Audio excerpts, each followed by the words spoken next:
Ayun, So,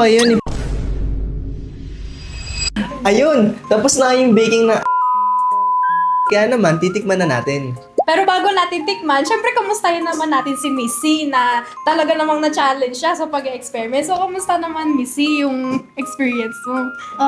Okay lang naman. Nakakapagod pero masaya. Tikman na natin mga ka-village mates.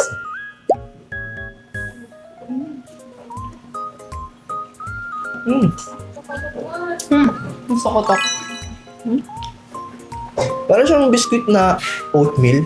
So, ayun, on my opinion, since nga siya, hindi kayo madi-disappoint sa first try pa lang natin, sa first experiment natin. Kasi nalalasahan talaga natin yung kalabasan niya mismo and yung oats. Although, may improve pa to, pero not bad na on our first try.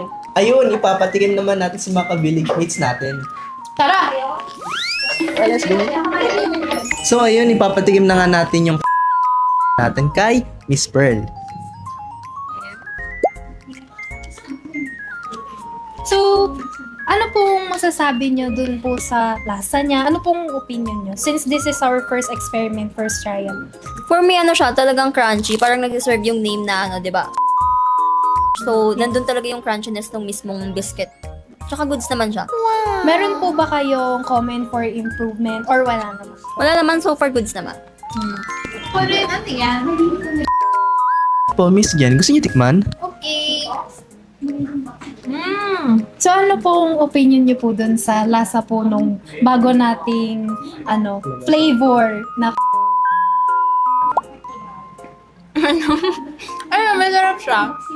Masarap. I mean, lasa yung kalabasa. Tapos, para lang siyang biscuit. Tapos, may oat ka, di ba? yes po. Ayun, nalalasan ko rin yung oat doon. Tapos, medyo crunchy siya. Crunchy siya dahil din sa oat. Tapos, ano pa yung other ingredients nito? Meron siyang cinnamon. Siguro sa cinnamon, hindi siya masyadong lasa. Pero, overall, masarap siya, guys. Our experiment journey for is a success and we hope na maging successful din si new flavor in the market. So once again, I'm Mr. Lance. And I am Wednesday Adams. Thank you for watching. Goodbye, village mates. Bye! Pet Village, always providing the best for your pets.